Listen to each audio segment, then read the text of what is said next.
Hi guys, welcome back to Vidyarthi Mitra YouTube channel. ನೀವಿನ್ನು ನನ್ನ ಚಾನಲನ್ನು ಸಬ್ಸ್ಕ್ರೈಬ್ ಮಾಡ್ಕೊಂಡಿಲ್ಲ ಅಂದರೆ ದಯವಿಟ್ಟು ಸಬ್ಸ್ಕ್ರೈಬ್ ಮಾಡಿ ಹಾಗೂ ಪಕ್ಕದಲ್ಲಿರುವಂತಹ ಬೆಲ್ಲೈಕನ್ನು ಸಹ ಕ್ಲಿಕ್ ಮಾಡಿ. ಇದರಿಂದ ನಾವು ಅಪ್ಲೋಡ್ ಮಾಡುವಂತಹ ಹೊಸ ವಿಡಿಯೋಗಳ ಮಾಹಿತಿ ನಿಮಗೆ ಸುಲಭವಾಗಿ ಸಿಗುತ್ತೆ. ಹಾಗೂ ನನ್ನ ವಿಡಿಯೋನ ಲೈಕ್, ಶೇರ್ ಆ್ಯಂಡ್ ಕಮೆಂಟ್ ಮಾಡಿ ಅಂತ ಕೇಳ್ಕೊಳ್ತಾ, ಇವತ್ತು ನಾನು 6th ಸೆಮ್ BComಗೆ ಇರುವಂತಹ ಇನ್ವೆಸ್ಟ್ಮೆಂಟ್ ಮ್ಯಾನೇಜ್ಮೆಂಟ್ ಅನ್ನೋ ಸಬ್ಜೆಕ್ಟನ್ನು ಮಾಡ್ತಾಯಿದ್ದೀನಿ. ಸೊ ಇದರಲ್ಲಿ ಫಸ್ಟ್ ಚಾಪ್ಟರ್ ಯಾವುದು ಅಂತ ಹೇಳಿದರೆ ಇಂಟ್ರೊಡಕ್ಷನ್ ಟು ಇನ್ವೆಸ್ಟ್ಮೆಂಟ್. ಇದರಲ್ಲಿ ಯಾವ್ಯಾವ ಟಾಪಿಕ್ಸ್ ಇದೆ ಅಂತ ಹೇಳಿದರೆ concept of investment, attributes, economic investment versus financial investment, investment and speculation, feature of good investment, investment process, financial instrument available for investment, money market instrument, capital market instrument, derivatives, types of derivatives. ಇಷ್ಟು ಈ ಚಾಪ್ಟರಲ್ಲಿ cover ಆಗುತ್ತೆ.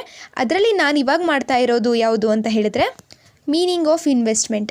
ಸ್ಟಾರ್ಟಿಂಗಿಂದ ಹೋಗೋಣ, ಆವಾಗ ನಮಗೆ ನೀಟಾಗಿ ಅರ್ಥ ಆಗುತ್ತೆ.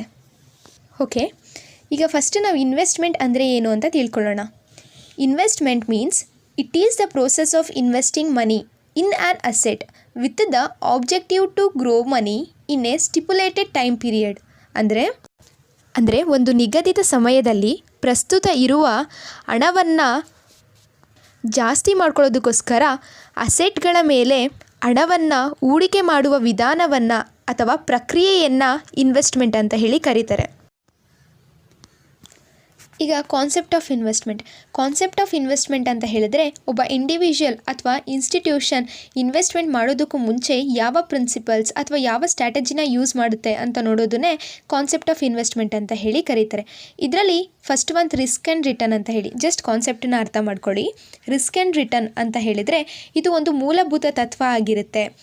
ಒಬ್ಬ ಇಂಡಿವಿಜುವಲ್ ಅಥವಾ ಒಂದು ಇನ್ಸ್ಟಿಟ್ಯೂಷನ್ ಜಾಸ್ತಿ ರಿಟರ್ನ್ಸನ್ನು ಎಕ್ಸ್ಪೆಕ್ಟ್ ಮಾಡುತ್ತೆ ಅಂತ ಹೇಳಿದರೆ ಅಲ್ಲಿ ಜಾಸ್ತಿ ರಿಸ್ಕನ್ನು ತೊಗೊಳ್ಬೇಕು. ಕಡಿಮೆ ರಿಟರ್ನ್ಸನ್ನು ಎಕ್ಸ್ಪೆಕ್ಟ್ ಮಾಡುತ್ತೆ ಅಂತ ಹೇಳಿದರೆ ಅಲ್ಲಿ ಕಡಿಮೆ ರಿಸ್ಕನ್ನು ಅವರು ತೊಗೊಳ್ಬೇಕಾಗುತ್ತೆ. ಇದು ನಮಗೆ ಗೊತ್ತಾಗುತ್ತೆ ರಿಸ್ಕ್ ಮತ್ತು ರಿಟರ್ನ್ಗೆ ಏನು ರಿಲೇಷನ್ಶಿಪ್ ಇದೆ ಅಂತ ಹೇಳಿ. ಇನ್ವೆಸ್ಟರ್ ರಿಸ್ಕ್ ತೊಗೊಳ್ಳೋದ್ರ ಬದಲಾಗಿ ರಿಟರ್ನ್ಸನ್ನು ಎಕ್ಸ್ಪೆಕ್ಟ್ ಮಾಡ್ತಾನೆ. ಇದೇನೇ ರಿಸ್ಕ್ ಆ್ಯಂಡ್ ರಿಟರ್ನ್ ಅಂತ ಹೇಳಿದರೆ. ನೆಕ್ಸ್ಟು ಅಸೆಟ್ ಅಲೋಕೇಶನ್ ಅಂತ ಹೇಳಿದರೆ ನಾವು ಮೇಯ್ನಾಗಿ ತಿಳ್ಕೊಬೇಕಾಗಿರೋದು ಏನಂತ ಹೇಳಿದರೆ ಒಂದ್ರ ಮೇಲೆ ಇನ್ವೆಸ್ಟ್ಮೆಂಟ್ ಮಾಡಿದ್ರೆ ಅದು ಲಾಸ್ ಆದರೆ ಪೂರ್ತಿ ನಾವು ಹಾಕಿರೋವಂತಹ ಅಮೌಂಟ್ ಎಲ್ಲ ಲಾಸ್ ಆಗುತ್ತೆ.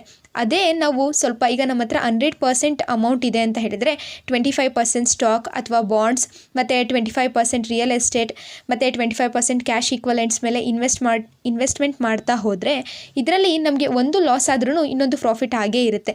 ಇದರಿಂದ ನಾವು ರಿಸ್ಕನ್ನು ಸಹ ಮ್ಯಾನೇಜ್ ಮಾಡ್ಬೋದು ಮತ್ತು ರಿಸ್ಕ್ ತುಂಬ ಕಡಿಮೆ ಇರುತ್ತೆ. ಯಾಕೆ ಅಂತ ಹೇಳಿದರೆ ಒಂದರಲ್ಲಿ ನಮಗೆ ರಿಟರ್ನ್ಸ್ ಬರುತ್ತೆ. ನೆಕ್ಸ್ಟು ಡೈವರ್ಸಿಫಿಕೇಷನ್ ಅಂತ ಹೇಳಿದರೆ ನಮ್ಮ ಒಂದು ಕ್ಯಾಪಿಟಲ್ ಅಥವಾ ನಮ್ಮಲ್ಲಿರುವಂತಹ ಒಂದು ಬಂಡವಾಳನ ಡಿಫ್ರೆಂಟ್ ಅಸೆಟ್ ಕ್ಲಾಸಸ್ ಅಥವಾ ಸೆಕ್ಟರ್ಸ್ ಮೇಲೆ ಇನ್ವೆಸ್ಟ್ಮೆಂಟ್ ಮಾಡೋದನ್ನು ನಾವು ಡೈವರ್ಸಿಫಿಕೇಷನ್ ಅಂತ ಹೇಳಿ ಕರಿತೀವಿ. ಇದು ನಮಗೆ ರಿಸ್ಕನ್ನು ರೆಡ್ಯೂಸ್ ಮಾಡುತ್ತೆ ಮತ್ತು ರಿಟರ್ನ್ಸನ್ನು ಜಾಸ್ತಿ ಬರೋದಕ್ಕೆ ಹೆಲ್ಪ್ ಆಗುತ್ತೆ. ನೆಕ್ಸ್ಟು ಟೈಮ್ ಹಾರಿಸನ್ ಅಂತ ಹೇಳಿದರೆ ನಾನು ಮೊದಲೇ ಹೇಳಿದ ಹಾಗೆ ಇನ್ವೆಸ್ಟ್ಮೆಂಟಲ್ಲಿ ಲಾಂಗ್ ಟರ್ಮ್ ಮತ್ತು ಶಾರ್ಟ್ ಟರ್ಮ್ ಅಂತ ಇರುತ್ತೆ ಅಂತ ಆಗಲೇ ಹೇಳಿದೆ. ಟೈಮ್ ಹಾರಿಸನ್ ಅಂತ ಹೇಳಿದರೆ ಇನ್ವೆಸ್ಟ್ಮೆಂಟ್ ಡಿಸೈಡ್ ಮಾಡ್ಕೋಬೇಕಾಗುತ್ತೆ ಫಸ್ಟೇ. ಅಂದರೆ ನಾನು ಲಾಂಗ್ ಟರ್ಮ್ಗೆ ಇನ್ವೆಸ್ಟ್ಮೆಂಟ್ ಮಾಡಬೇಕಾ ಅಥವಾ ಶಾರ್ಟ್ ಟರ್ಮ್ಗೆ ಇನ್ವೆಸ್ಟ್ಮೆಂಟ್ ಮಾಡಬೇಕಾ ಅಂತ ಹೇಳಿ. ಲಾಂಗ್ ಟರ್ಮಲ್ಲಿ ಇನ್ವೆಸ್ಟ್ಮೆಂಟ್ ಮಾಡಿದರೆ ರಿಸ್ಕು ಕೂಡ ತುಂಬ ಜಾಸ್ತಿ ಇರುತ್ತೆ ಮತ್ತು ರಿಟರ್ನ್ಸು ಕೂಡ ತುಂಬ ಜಾಸ್ತಿ ಇರುತ್ತೆ. ಅದೇ ಶಾರ್ಟ್ ಟರ್ಮಲ್ಲಿ ನಾವು ಇನ್ವೆಸ್ಟ್ಮೆಂಟ್ ಮಾಡ್ತೀವಿ ಅಂತ ಹೇಳಿದರೆ ರಿಸ್ಕು ಕೂಡ ಕಡಿಮೆ ಇರುತ್ತೆ ಮತ್ತು ರಿಟರ್ನ್ಸು ಕೂಡ ಕಡಿಮೆ ಇರುತ್ತೆ. ಟೈಮ್ ಹಾರಿಸನ್ ಅಂದರೆ ಶಾರ್ಟ್ ಟರ್ಮಲ್ಲಿ ಇನ್ವೆಸ್ಟ್ಮೆಂಟ್ ಮಾಡಬೇಕಾ ಅಥವಾ ಲಾಂಗ್ ಟರ್ಮಲ್ಲಿ ಇನ್ವೆಸ್ಟ್ಮೆಂಟ್ ಮಾಡಬೇಕಾ ಅಂತ ನೋಡೋದು. ನೆಕ್ಸ್ಟು ಲಿಕ್ವಿಡಿಟಿ ಅಂತ ಹೇಳಿದರೆ ಈಸಿಲಿ ಕನ್ವರ್ಟಬಲ್ ಇಂಟು ಕ್ಯಾಶ್. ಅಂದರೆ ಯಾವ ಅಸೆಟನ್ನು ನಾವು ಸೋಲ್ಡ್ ಮಾಡಿದ್ರೆ ಅಥವಾ ಯಾವ ಅಸೆಟನ್ನು ನಾವು ಸೆಲ್ ಮಾಡಿದ್ರೆ ಈಸಿಯಾಗಿ ಕ್ಯಾಶ್ ಆಗಿ ಕನ್ವರ್ಟ್ ಆಗುತ್ತೆ ಅನ್ನೋದನ್ನು ನೋಡಿ ಯಾವುದು ಜಾಸ್ತಿ ಅಂದರೆ ಯಾವ ಅಸೆಟ್ ಜಾಸ್ತಿ ಲಿಕ್ವಿಡಿಟಿನ ಹೊಂದಿರುತ್ತೆ ಆ ಅಸೆಟ್ ಮೇಲೆ ಇನ್ವೆಸ್ಟ್ಮೆಂಟ್ ಮಾಡೋದನ್ನ ನಾವು ಲಿಕ್ವಿಡಿಟಿ ಅಂತ ಹೇಳಿ ಕರಿತೀವಿ. ಕಾಸ್ಟ್ ಆ್ಯಂಡ್ ಫೀಸ್ ಅಂತ ಹೇಳಿದರೆ ಸಮ್ ಇನ್ವೆಸ್ಟರ್ಗೆ ನಾಲೆಡ್ಜ್ ಇರಲ್ಲ. ಅಂದರೆ ನಾವು ಯಾವುದ್ರ ಮೇಲೆ ಇನ್ವೆಸ್ಟ್ಮೆಂಟ್ ಮಾಡಿದ್ರೆ ಜಾಸ್ತಿ ರಿಟರ್ನ್ಸ್ ಬರುತ್ತೆ, ಯಾವುದ್ರ ಮೇಲೆ ಇನ್ವೆಸ್ಟ್ಮೆಂಟ್ ಮಾಡಿದ್ರೆ ಕಡಿಮೆ ರಿಸ್ಕ್ ಇರುತ್ತೆ ಅಂತ ಗೊತ್ತಾಗಲ್ಲ. ಅದಕ್ಕೆ ಸ್ವಲ್ಪ ಜನ ಬ್ರೋಕರ್ಸನ್ನು ಇಟ್ಕೊಂಡಿರ್ತಾರೆ. ಬ್ರೋಕರ್ಸ್ಗಳು ಏನು ಮಾಡ್ತಾರೆ ಅಂದರೆ ಇದ್ರ ಮೇಲೆ ಇನ್ವೆಸ್ಟ್ಮೆಂಟ್ ಮಾಡಿ ಅಂತ ಹೇಳಿ ನಮಗೆ ಸಜೆಸ್ಟ್ ಮಾಡ್ತಾರೆ. ಮತ್ತು ಅವರು ಒಂದು ಡಿಮ್ಯಾಂಡನ್ನು ಹೇಳಿರ್ತಾರೆ. ಅಂದರೆ ಏನಂತ ಹೇಳಿದ್ರೆ ನಿಮಗೆ ರಿಟರ್ನ್ಸ್ ಬಂದರೆ ಇಷ್ಟು % ನಮಗೆ ಬ್ರೋಕರೇಜ್ ಕಮಿಷನ್ ಆಗಿ ಕೊಡಬೇಕು, ಅಂದರೆ ಬ್ರೋಕರೇಜ್ ಚಾರ್ಜ್ ಅಥವಾ ಕಮಿಷನ್ ಆಗಿ ಕೊಡಬೇಕು ಅಂತ ಹೇಳಿ ಡಿಮ್ಯಾಂಡ್ ಮಾಡಿರ್ತಾರೆ. ಇದೂ ಸಹ ಇನ್ವೆಸ್ಟ್ಮೆಂಟ್ಗೆ ಎಫೆಕ್ಟ್ ಆಗುತ್ತೆ. ಹೇಗೆ ಅಂತ ಹೇಳಿದರೆ ನಮಗೆ ಜಾಸ್ತಿ ರಿಟರ್ನ್ಸ್ ಬಂದ್ರೂ ಸಹ ಅದರಲ್ಲಿ ಈಗ ಒಂದು 10% ಅಂತ ಹೇಳಿದರೆ ಅದರಲ್ಲಿ 10% ಹೊರಟೋಗ್ಬಿಡುತ್ತೆ. ಅದರಿಂದ ನಾವು ಹುಷಾರಾಗಿ ಇದನ್ನು ಡೀಲ್ ಮಾಡಬೇಕು ಅಂತ ಹೇಳಿದರೆ ಬ್ರೋಕರೇಜ್ ಮತ್ತು ಕಮಿಷನನ್ನು ಗಮನದಲ್ಲಿ ಇಟ್ಕೊಂಡು ನಾವು ಇನ್ವೆಸ್ಟ್ಮೆಂಟ್ ಮಾಡಬೇಕಾಗುತ್ತೆ. ಆದಷ್ಟು ನಾವು ಬ್ರೋಕರೇಜ್ ಮತ್ತು ಕಮಿಷನ್ ಚಾರ್ಜಸನ್ನು ಕಡಿಮೆ ಪೇ ಮಾಡೋದ್ರಲ್ಲೇ ನೋಡಬೇಕು. ಇದರಿಂದ ನಮಗೆ ರಿಟರ್ನ್ಸ್ ಅನ್ನೋದು ಜಾಸ್ತಿ ಬರುತ್ತೆ. ನೆಕ್ಸ್ಟು ಟ್ಯಾಕ್ಸ್ ಕನ್ಸಿಡರೇಷನ್ ಅಂತ ಹೇಳಿದ್ರೆ ನಮಗೆಲ್ಲರಿಗೂ ಗೊತ್ತಿರೋ ಹಾಗೆ ನಮಗೇನಾದ್ರೂ ರಿಟರ್ನ್ಸ್ ಅಥವಾ ಇನ್ಕಮ್ ಬಂದರೆ ಅದ್ರ ಮೇಲೆ ಸಮ್ ಪರ್ಸೆಂಟೇಜ್ ಆಫ್ ಟ್ಯಾಕ್ಸ್ ಅಂದರೆ ಪೇ ಮಾಡಬೇಕಾಗುತ್ತೆ ಗೌರ್ಮೆಂಟ್ಗೆ. ಅಂದರೆ ಅದರ ಇನ್ಕಮ್ ಬಂದಿರೋದ್ರ ಮೇಲೆ ಒಂದು 10% 5% ಗೌರ್ಮೆಂಟ್ಗೆ ಪೇ ಮಾಡಬೇಕಾಗುತ್ತೆ. ಇದನ್ನು ಸಹ ನಾವು ಗಮನದಲ್ಲಿ ಇಟ್ಕೋಬೇಕು. ಅಂತ ಹೇಳಿದರೆ ನಾವು ಯಾವುದ್ರ ಮೇಲೆ ಇನ್ವೆಸ್ಟ್ಮೆಂಟ್ ಮಾಡ್ತೀವಿ ಅದ್ರ ಮೇಲೆ ಟ್ಯಾಕ್ಸ್ ವೇರಿಯೇಷನ್ಸ್ ಇರುತ್ತೆ. ಅಂದರೆ ಒಂದರಲ್ಲಿ ಇದ್ದಿದ್ದ ಥರ ಟ್ಯಾಕ್ಸ್ ಇನ್ನೊಂದರಲ್ಲಿ ಇರಲ್ಲ. ಅಂದರೆ ಡಿಫ್ರೆಂಟ್ ಟ್ಯಾಕ್ಸ್ಗಳಿರುತ್ತೆ. ಅದರಲ್ಲಿ ಯಾವ್ದ್ಯಾವುದು ಅಂದರೆ including capital gains tax, dividend tax, tax deferred and tax exempt investment ಅಂತೆಲ್ಲ ಇರುತ್ತೆ. ಇದನ್ನೆಲ್ಲ ನಾವು ಗಮನದಲ್ಲಿ ಇಟ್ಕೊಂಡು ಇನ್ವೆಸ್ಟ್ಮೆಂಟ್ ಮಾಡಬೇಕಾಗುತ್ತೆ. ನೆಕ್ಸ್ಟು ಮಾರ್ಕೆಟ್ ಎಫಿಷಿಯನ್ಸಿ ಅಂತ ಹೇಳಿದರೆ ನಮ್ಮಲ್ಲಿರುವ ಕಡಿಮೆ ಬಂಡವಾಳದಿಂದ ಜಾಸ್ತಿ ಆದಾಯನ ಗಳಿಸೋದು. ಅಂದರೆ ನಮ್ಮ ಹತ್ರ ಇರುವಂತಹ ಸ್ವಲ್ಪ ಇನ್ವೆಸ್ಟ್ಮೆಂಟನ್ನೇ ಎಫೆಕ್ಟಿವ್ ಆಗಿ ಇನ್ವೆಸ್ಟ್ ಮಾಡಿ ಅದರಿಂದ ಜಾಸ್ತಿ ರಿಟರ್ನ್ಸ್ನ ತೆಗೆಯೋದನ್ನು ಮಾರ್ಕೆಟ್ ಎಫಿಷಿಯನ್ಸಿ ಅಂತ ಹೇಳಿ ಕರಿತೀವಿ. ಇದಕ್ಕೆ ನಾವು ನಮ್ಮ ಸ್ಟ್ರಾಟಜಿ ಅಥವಾ ಪ್ರಿನ್ಸಿಪಲ್ಸನ್ನು ಯೂಸ್ ಮಾಡಬೇಕಾಗುತ್ತೆ. ಅದರಲ್ಲಿ ಯಾವುದು ಅಂತ ಹೇಳಿದರೆ ಪ್ಯಾಸಿವ್ ಆರ್ ಆ್ಯಕ್ಟಿವ್ ಮ್ಯಾನೇಜ್ಮೆಂಟ್ ಅಂತ ಹೇಳಿದೆ, ಅದನ್ನು ಯೂಸ್ ಮಾಡ್ಬೋದು. ಅಥವಾ based on their benefits about market efficiency and their ability to outperform the market. ಈ ಥರ ಯಾವುದೇ ಥರ ಸ್ಟ್ರಾಟಜಿನ ಯೂಸ್ ಮಾಡಿ ನಾವು ಜಾಸ್ತಿ ರಿಟರ್ನನ್ನು ತೆಗಿಬೋದು. Next investment goals and objectives ಅಂತ ಹೇಳಿದರೆ ನಾವು ಇನ್ವೆಸ್ಟ್ಮೆಂಟ್ ಮಾಡೋದಕ್ಕಿಂತ ಮುಂಚೆನೇ ನಾವು ಇನ್ವೆಸ್ಟ್ಮೆಂಟ್ ಮಾಡೋದಕ್ಕೆ ಮೂಲ ಉದ್ದೇಶ ಮತ್ತು ಗುರಿಗಳನ್ನು ಕಂಡುಹಿಡ್ಕೋಬೇಕು. ನಾವು ಏನಕ್ಕೆ ಇನ್ವೆಸ್ಟ್ಮೆಂಟ್ ಮಾಡ್ತಾ ಇದ್ದೀವಿ ಅಂತ ಹೇಳಿ, ಯಾವ ಪರ್ಪಸ್ಗಾಗಿ ಇನ್ವೆಸ್ಟ್ಮೆಂಟ್ ಮಾಡ್ತಾ ಇದ್ದೀವಿ ಅನ್ನೋದನ್ನು ಮೊದಲು ತಿಳ್ಕೋಬೇಕು. ಅದು ಯಾವ್ದು ಅಂದರೆ ಎಜುಕೇಷನ್ ಪರ್ಪಸ್ಸೇ ಆಗಿರ್ಬೋದು ಅಥವಾ ಬೇರೆ ಇನ್ಯಾವುದರ ವೆಲ್ತ್ ಅಕ್ಯುಮುಲೇಷನ್ ಪರ್ಪಸ್ಗೆ ಆಗಿರ್ಬೋದು. ಫಸ್ಟು ನಾವು ಯಾಕೆ ಇನ್ವೆಸ್ಟ್ಮೆಂಟ್ ಮಾಡ್ತಾ ಇದ್ದೀವಿ ಅನ್ನೋದನ್ನು ತಿಳ್ಕೋಬೇಕು. ಇದನ್ನು ನಾವು ಇನ್ವೆಸ್ಟ್ಮೆಂಟ್ ಗೋಲ್ಸ್ ಆ್ಯಂಡ್ ಆಬ್ಜೆಕ್ಟಿವ್ಸ್ ಅಂತ ಹೇಳಿ ಕರಿತೀವಿ. ನೆಕ್ಸ್ಟು ರಿಸ್ಕ್ ಮ್ಯಾನೇಜ್ಮೆಂಟ್ ಅಂತ ಅಂದರೆ ನಾವು ರಿಸ್ಕನ್ನು ಕಡಿಮೆ ಮಾಡ್ಕೊಳ್ಳೋದನ್ನ ನೋಡಬೇಕು. ಅಂದರೆ ರಿಸ್ಕ್ ಮ್ಯಾನೇಜ್ಮೆಂಟ್ ಅಂತ ಹೇಳಿದ್ರೆ ರಿಸ್ಕನ್ನು ಐಡೆಂಟಿಫೈ ಮಾಡೋದು, ಅಸೆಸ್ ಮಾಡೋದು ಮತ್ತು ಮಿಟಿಗೇಟಿಂಗ್ ಮಾಡೋದನ್ನು ರಿಸ್ಕ್ ಅಂತ ಹೇಳಿ ಕರಿತೀವಿ. ಇದು ನಮಗೆ ರಿಸ್ಕನ್ನು ಕಡಿಮೆ ಮಾಡ್ಕೊಳ್ಳೋದಕ್ಕೆ ಹೆಲ್ಪ್ ಆಗುತ್ತೆ. ರಿಸ್ಕನ್ನು ಕಡಿಮೆ ಮಾಡ್ಕೊಳ್ಳೋದಕ್ಕೆ ನಾವು ಡಿಫ್ರೆಂಟ್ ಸ್ಟ್ರಾಟಜಿ, ಪ್ರಿನ್ಸಿಪಲ್ ಅಥವಾ ಮ್ಯಾನೇಜ್ಮೆಂಟ್ ಟೂಲ್ಸ್ನ ಯೂಸ್ ಮಾಡ್ಬೋದು. ಇದನ್ನು ನಾವು ರಿಸ್ಕ್ ಮ್ಯಾನೇಜ್ಮೆಂಟ್ ಅಂತ ಹೇಳಿ ಕರಿತೀವಿ. ನೆಕ್ಸ್ಟ್ ಟಾಪಿಕ್ ಬಂದು Attributes of investments refers to the characteristics or qualities that investor consider when evaluating investment opportunities. These attributes help investor assess the suitability, risk and potential return of an investment. Here are some key attributes of investment ಅಂತ ಹೇಳಿದರೆ, attributes ಅಂತ ಹೇಳಿದರೆ ನಾವು ಅರ್ಥ ಮಾಡ್ಕೋಬೇಕಾಗಿರೋದು ಇಷ್ಟೇ. Investment ಅಪಾರ್ಚುನಿಟೀಸ್ನ evaluate ಮಾಡಬೇಕಾದ್ರೆ some characteristics R ಕ್ವಾಲಿಟೀಸ್ನ consider ಮಾಡಬೇಕಾಗುತ್ತೆ. ಅದನ್ನೇ ಆಟ್ರಿಬ್ಯೂಟ್ಸ್ ಅಂತ ಹೇಳಿ ಕರಿತೀವಿ. ಫಸ್ಟ್ ಒಂದು ರಿಟರ್ನ್ ಆನ್ ಇನ್ವೆಸ್ಟ್ಮೆಂಟ್ ಅಂತ ಹೇಳಿದರೆ ನಾವು ಫಸ್ಟು ಒಂದು ಅಸೆಟ್ ಮೇಲೆ ಇನ್ವೆಸ್ಟ್ಮೆಂಟ್ ಮಾಡ್ತಾ ಇದ್ದೀವಿ ಅಂತ ಹೇಳಿದರೆ ಅದ್ರ ಮೇಲೆ ನಮಗೆ ಎಷ್ಟು ರಿಟರ್ನ್ ಬರುತ್ತೆ ಅಂತ ಹೇಳಿ ಫಸ್ಟು ಒಂದು ಅಸಂಪ್ಷನ್ ಮಾಡ್ಕೋಬೇಕಾಗುತ್ತೆ. ಅಂದರೆ ಆ ಅಸೆಟ್ ಮೇಲೆ ಇನ್ವೆಸ್ಟ್ಮೆಂಟ್ ಮಾಡಿದ್ರೆ ನಮಗೆ ಎಷ್ಟು ರಿಟರ್ನ್ ಬರುತ್ತೆ ಅಂತ ಹೇಳಿ ತಿಳ್ಕೊಬೇಕಾಗುತ್ತೆ. ಅದು ಪ್ರಾಫಿಟ್ ಆದರೂ ಆಗಿರ್ಬೋದು ಅಥವಾ ಲಾಸ್ ಆದರೂ ಆಗಿರ್ಬೋದು. ಅದನ್ನು ನಾವು ಫಸ್ಟ್ ತಿಳ್ಕೊಬೇಕಾಗುತ್ತೆ. ಅದನ್ನು ನಾವು ರಿಟರ್ನ್ ಆನ್ ಇನ್ವೆಸ್ಟ್ಮೆಂಟ್ ಅಂತ ಹೇಳಿ ಕರಿತೀವಿ. ಇದೂ ಸಹ ನಮಗೆ ಇನ್ವೆಸ್ಟ್ಮೆಂಟ್ ಅಪಾರ್ಚುನಿಟೀಸನ್ನು ಇವ್ಯಾಲ್ಯೂಯೇಟ್ ಮಾಡೋದಕ್ಕೆ ಒಂದು ಕ್ಯಾರೆಕ್ಟರಿಸ್ಟಿಕ್ಸ್ ಅಥವಾ ಕ್ವಾಲಿಟಿ ಆಗಿರುತ್ತೆ. ನೆಕ್ಸ್ಟು ರಿಸ್ಕ್ ಅಂತ ಹೇಳಿದರೆ ನಾನು ಆಗ್ಲೇನೂ ಹೇಳಿದೆ. ರಿಸ್ಕ್ ಅಂತ ಹೇಳಿದರೆ ಯಾವ ಒಂದು ಅಸೆಟ್ ಮೇಲೆ ಇನ್ವೆಸ್ಟ್ಮೆಂಟ್ ಮಾಡ್ತಾ ಇದ್ದೀವಿ ಅಂತ ಹೇಳಿದರೆ ಆ ಅಸೆಟ್ ಮೇಲೆ ನಾವು ಫ್ಯೂಚರಲ್ಲಿ ಇನ್ವೆಸ್ಟ್ಮೆಂಟ್ ಮಾಡಿದ್ರೆ ನಮಗೆ ಜಾಸ್ತಿ ರಿಸ್ಕ್ ಫೇಸ್ ಮಾಡಬೇಕಾಗುತ್ತಾ ಅಥವಾ ಕಡಿಮೆ ರಿಸ್ಕ್ ಫೇಸ್ ಮಾಡಬೇಕಾಗುತ್ತಾ ಅಂತ ಹೇಳಿ ತಿಳ್ಕೊಬೇಕಾಗುತ್ತೆ.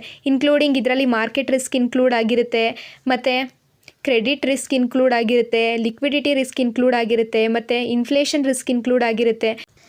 ನೆಕ್ಸ್ಟ್ ಒಂದು ಲಿಕ್ವಿಡಿಟಿ ಅಂತ ಹೇಳಿದರೆ ಈಸಿಲಿ ಕನ್ವರ್ಟಬಲ್ ಇಂಟು ಕ್ಯಾಶ್ ಅಂತ ಹೇಳಿದರೆ ಫ್ಯೂಚರಲ್ಲಿ ಇವಾಗ ನಾವು ಒಂದು ಅಸೆಟನ್ನು ತೊಗೊಂಡಿರ್ತೀವಿ, ಅದನ್ನು ಫ್ಯೂಚರಲ್ಲಿ ಸೇಲ್ ಮಾಡಬೇಕಾದ್ರೆ ನಮಗೆ ಕ್ಯಾಶ್ ಆಗಿ ಕನ್ವರ್ಟ್ ಆಗಬೇಕು. ಮತ್ತು ಅದರಲ್ಲೂ ಕೂಡ ನಾವಿವಾಗ ಈ ಅಸೆಟ್ ಮೇಲೆ 50 ಲ್ಯಾಕನ್ನ ಇನ್ವೆಸ್ಟ್ಮೆಂಟ್ ಮಾಡಿರ್ತೀವಿ ಅಂತ ಇಟ್ಕೊಳ್ಳಿ.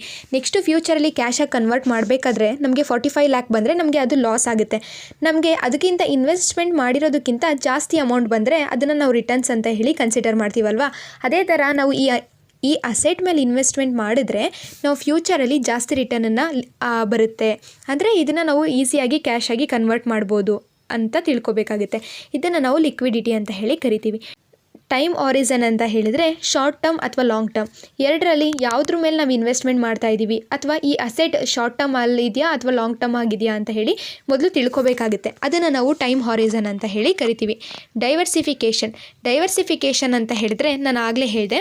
ಡೈವರ್ಸಿಫಿಕೇಷನ್ ಅಂತ ಹೇಳಿದರೆ ನಮ್ಮ ಒಂದು ಕ್ಯಾಪಿಟಲ್ ಅಥವಾ ನಮ್ಮಲ್ಲಿರುವಂತಹ ಒಂದು ಬಂಡವಾಳನ ಡಿಫ್ರೆಂಟ್ ಅಸೆಟ್ ಕ್ಲಾಸಸ್ ಅಥವಾ ಸೆಕ್ಟರ್ಸ್ ಮೇಲೆ ಇನ್ವೆಸ್ಟ್ಮೆಂಟ್ ಮಾಡೋದನ್ನು ನಾವು ಡೈವರ್ಸಿಫಿಕೇಷನ್ ಅಂತ ಹೇಳಿ ಕರಿತೀವಿ. ಇದು ನಮಗೆ ರಿಸ್ಕನ್ನು ರೆಡ್ಯೂಸ್ ಮಾಡುತ್ತೆ ಮತ್ತು ರಿಟರ್ನ್ಸನ್ನ ಜಾಸ್ತಿ ಬರೋದಕ್ಕೆ ಹೆಲ್ಪ್ ಆಗುತ್ತೆ. ನೆಕ್ಸ್ಟು ಟ್ಯಾಕ್ಸ್ ಕನ್ಸಿಡರೇಷನ್ ಅಂತ ಹೇಳಿದರೆ ನಾವು ಗೌರ್ಮೆಂಟ್ಗೆ ಇಷ್ಟು ಪರ್ಸೆಂಟ್ ಅಂತ ಹೇಳಿ ಟ್ಯಾಕ್ಸನ್ನ ಪೇ ಮಾಡಬೇಕಾಗುತ್ತೆ. ಆ ಟ್ಯಾಕ್ಸ್ ರೇಟನ್ನು ರೆಡ್ಯೂಸ್ ಮಾಡೋದನ್ನು ಗಮನದಲ್ಲಿ ಇಟ್ಕೊಂಡು ನಾವು ಇನ್ವೆಸ್ಟ್ಮೆಂಟ್ ಮಾಡಬೇಕಾಗುತ್ತೆ. ಇದರಲ್ಲಿ ನಾನು ಆಗಲೇ ಹೇಳಿದಾಗೆ ಡಿವಿಡೆಂಡ್ ಟ್ಯಾಕ್ಸ್ ಇರುತ್ತೆ, ಟ್ಯಾಕ್ಸ್ ಡಿಫರ್ಡ್ ಇರುತ್ತೆ, ಎಕ್ಸೆಂಪ್ಟೆಡ್ ಟ್ಯಾಕ್ಸ್ ಇರುತ್ತೆ. ನಾವು ಆದಷ್ಟು ಕಡಿಮೆ ಟ್ಯಾಕ್ಸ್ ಬರುವಂತಹ ಇನ್ವೆಸ್ಟ್ಮೆಂಟ್ ಮೇಲೇ ನಾವು ಇನ್ವೆಸ್ಟ್ ಮಾಡಬೇಕಾಗುತ್ತೆ. ನೆಕ್ಸ್ಟು ವೊಲಾಟಿಲಿಟಿ ಅಂತ ಹೇಳಿದರೆ ಪ್ರೈಸ್ ಫ್ಲಕ್ಚುಯೇಷನ್ ಅಥವಾ ವೇರಿಯೇಷನ್ ಆಗೋದನ್ನು ನಾವು ವೊಲಾಟಿಲಿಟಿ ಅಂತ ಹೇಳಿ ಕರಿತೀವಿ.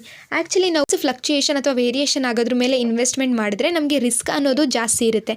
ಯಾಕಂತ ಹೇಳಿದರೆ ಒಂದು ಟೈಮಲ್ಲಿ ಇರುವಂತಹ ಪ್ರೈಸು ಮತ್ತು ನೆಕ್ಸ್ಟ್ ಟೈಮಲ್ಲಿ ಅದು ಇರಲ್ಲ, ವೇರಿ ಆಗ್ತಾ ಇರುತ್ತೆ. ಇದರಿಂದ ನಮಗೆ ಲಾಸು ಆಗ್ಬೋದು ಅಥವಾ ಪ್ರಾಫಿಟ್ಟೂ ಕೂಡ ಆಗ್ಬೋದು. ನೆಕ್ಸ್ಟು ಟ್ರಾನ್ಸ್ಪರೆನ್ಸಿ ಆ್ಯಂಡ್ ಡಿಸ್ಕ್ಲೋಸರ್ ಅಂತ ಹೇಳಿದರೆ ನಾವು ಏನೇ ಇನ್ವೆಸ್ಟ್ಮೆಂಟ್ ಆಪರೇಷನ್ಸ್ನ ಮಾಡಿದ್ರೂ ಅದು ಡಿಸ್ಕ್ಲೋಸ್ ಆಗಿರುತ್ತೆ, ಅಂದರೆ ಓಪನ್ ಅಪ್ ಆಗಿರುತ್ತೆ, ಎಲ್ಲರಿಗೂ ಗೊತ್ತಾಗುತ್ತೆ. ಇದರಿಂದ ಯಾವುದೇ ಥರದಂತಹ ಮೋಸ ಅಥವಾ ಫ್ರಾಡುಲೆಂಟ್ ಆಗೋ ಚಾನ್ಸಸ್ ತುಂಬ ಕಡಿಮೆ ಇರುತ್ತೆ. ಇದನ್ನು ನಾವು ಟ್ರಾನ್ಸ್ಪರೆನ್ಸಿ ಆ್ಯಂಡ್ ಡಿಸ್ಕ್ಲೋಸರ್ ಅಂತ ಹೇಳಿ ಕರಿತೀವಿ. ನೆಕ್ಸ್ಟು ಕಾಸ್ಟ್ ಆ್ಯಂಡ್ ಫೀಸಸ್ ಅಂತ ಹೇಳಿದರೆ ಒಂದು ಅಸೆಟನ್ನು ಬೈ ಮಾಡಬೇಕು ಅಥವಾ ಸೆಲ್ ಮಾಡಬೇಕು ಅಂತ ಹೇಳಿದರೆ ಸಮ್ ಪರ್ಸೆಂಟೇಜ್ ಆಫ್ ಅಮೌಂಟನ್ನು ನಾವು ಬ್ರೋಕರೇಜ್ ಅಥವಾ ಕಮಿಷನ್ ಆಗಿ ಪೇ ಮಾಡಬೇಕಾಗುತ್ತೆ. ಇದನ್ನು ನಾವು ಕಾಸ್ಟ್ ಆ್ಯಂಡ್ ಫೀಸಸ್ ಅಂತ ಹೇಳಿ ಕರಿತೀವಿ. ಆದಷ್ಟು ನಾವು ಬ್ರೋಕರೇಜ್ ಮತ್ತು ಕಮಿಷನನ್ನು ಕಡಿಮೆ ಮಾಡಿದಾಗಲೇ ನಮಗೆ ಇನ್ವೆಸ್ಟ್ಮೆಂಟ್ ಅನ್ನೋದು ಜಾಸ್ತಿ ಬರುತ್ತೆ. Next sustainability and ESG factors ಅಂದರೆ ನಾವು ಇವಾಗ ಇನ್ವೆಸ್ಟ್ಮೆಂಟ್ ಮಾಡೋದು ತುಂಬ ಜಾಸ್ತಿ ಆಗ್ತಾಯಿದೆ. ಇನ್ವೆಸ್ಟರ್ಸು ಇನ್ವೆಸ್ಟ್ಮೆಂಟ್ ಮಾಡೋದಕ್ಕೂ ಮುಂಚೆ ಎನ್ವೈರ್ನಮೆಂಟಲ್ ಮತ್ತು ಸೋಷಿಯಲ್ ಹಾಗೆ ಗವರ್ನಮೆಂಟನ್ನು ಗಮನದಲ್ಲಿ ಇಟ್ಕೊಂಡು ಇನ್ವೆಸ್ಟ್ಮೆಂಟ್ ಮಾಡಬೇಕಾಗುತ್ತೆ. ಇದನ್ನು ನಾವು ಸಸ್ಟೈನಬಿಲಿಟಿ ಆ್ಯಂಡ್ ESG ಫ್ಯಾಕ್ಟರ್ಸ್ ಅಂತ ಹೇಳಿ ಕರಿತೀವಿ. ಇಲ್ಲಿಗೆ ಇನ್ವೆಸ್ಟ್ಮೆಂಟ್ ಮತ್ತು ಆಟ್ರಿಬ್ಯೂಟ್ಸ್ ಮುಗೀತು. ಮತ್ತು ನೆಕ್ಸ್ಟ್ ವಿಡಿಯೋದಲ್ಲಿ ನಾವು ಎಕನಾಮಿಕ್ ಮತ್ತು ಫಿನಾನ್ಷಿಯಲ್ ಇನ್ವೆಸ್ಟ್ಮೆಂಟ್ಗಿರುವಂಥ ಡಿಫ್ರೆನ್ಸ್ನ ತಿಳ್ಕೊಳ್ಳೋಣ. Thank you.